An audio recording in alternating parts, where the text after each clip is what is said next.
കുമാരസംഭവം എന്ന് പറഞ്ഞ ഈ സിനിമയിലെ പൊൽത്തിങ്കൽക്കല പൊട്ടുതൊട്ട ഹിമവൽ ശൈലാഗ്ര ശൃംഗത്തിൽ വെൺകൊറ്റ പൂങ്കുട പോൽ വിടർന്ന വിമലാകാശാന്തരംഗങ്ങളിൽ നിർത്തധൂർജടി ഹസ്തമാർന്ന തുടിതൻ നുത്താള ഡുംഡും രവം തത്വത്തിൻ പൊരുൾ ആലപിപ്പു മധുരം സത്യം ശിവം സുന്ദരം.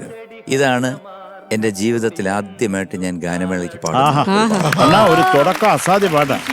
കഴക്കൂട്ടം മഹാദേവ ക്ഷേത്രത്തില് വർഷങ്ങൾക്ക് മുമ്പ് ഞാൻ ആദ്യമായിട്ട് എൻ്റെ സ്വന്തം ഗാനമേളയ്ക്ക് പാടിയ പാട്ട്. അതിനുശേഷം ഒരു 15 വർഷമെങ്കിലും ഈ പാട്ട് പാടി. പിന്നെ ലാസ്റ്റിൽ എന്ത് ചെയ്യുന്ന വെച്ചാൽ ഈ പാട്ടിന് സ്വരമിട്ട് പാടാൻ തുടങ്ങി.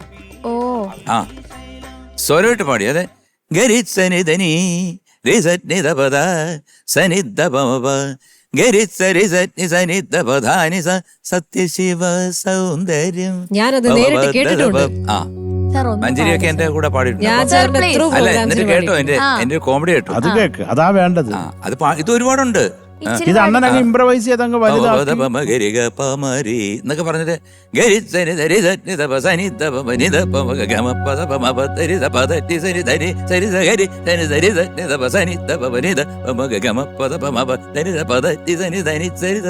സത്യശിവ അങ്ങനൊക്കെ ഒരുപാട് പോവും.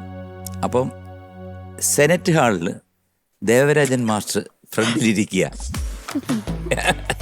അപ്പൊ ഞാൻ വിചാരിച്ചു ഞാനിന്ന് പൊളിക്കും എന്ന് പറഞ്ഞിട്ട് ഞാൻ അങ്ങോട്ട് ഇന്ന് സത്യശിവ സൗന്ദര്യം അങ്ങോട്ട് വെച്ച് സ്പ്രിഞ്ചി എന്നിട്ട് ഈ സ്വരമൊക്കെ കൂടെ എടുത്ത് വെച്ചങ്ങോട്ട് പാടി. അത് കുറച്ചുകൂടി ഇംപ്രവൈസ് ചെയ്തു. കാരണം ഇരിക്കട്ടെ, കാരണം കിട്ടിയൊരു അവസരമല്ലേ. ദേവരാജ മാഷ് മുമ്പിൽ ഇരിക്കല്ലേ. അപ്പൊ ഞാനകത്ത് എന്ന് പറഞ്ഞ ജയവിജയമ്മ സാർ പാടുന്ന അതിൻ്റെ ഇതുപോലത്തെ ഒക്കെ ഇട്ട് ഇരട്ടിക്കുന്നൊക്കെ ഇട്ടെല്ലാം പാടി ഭയങ്കരമായിട്ട് കൈയടിച്ചു. കുറച്ച് കഴിഞ്ഞപ്പം ദേവരാജ മാഷിഞ്ഞ് വന്നു. എടാ നീ നന്നായിട്ട് പാടി, പക്ഷേ ആവശ്യമില്ലാതെ ഈ സ്വരമൊന്നും പാടരുത്, പോറാ. പിന്നെ എനിക്ക് സ്വരം ഇടാൻ അറിഞ്ഞൂടാത്തോണ്ടല്ല, എനിക്ക് ഇതിനെക്കാട്ടി ഒരുപാട് സ്വരമൊക്കെ ഇടാൻ അറിയാം.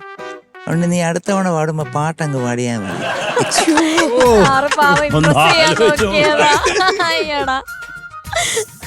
അങ്ങനെ അവിടെ അസ്തമിച്ചു.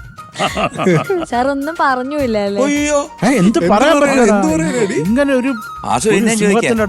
ആൾക്കാർ വിചാരിക്കും എനിക്ക് സ്വരമൊന്നും അറിഞ്ഞൂടാന്ന്.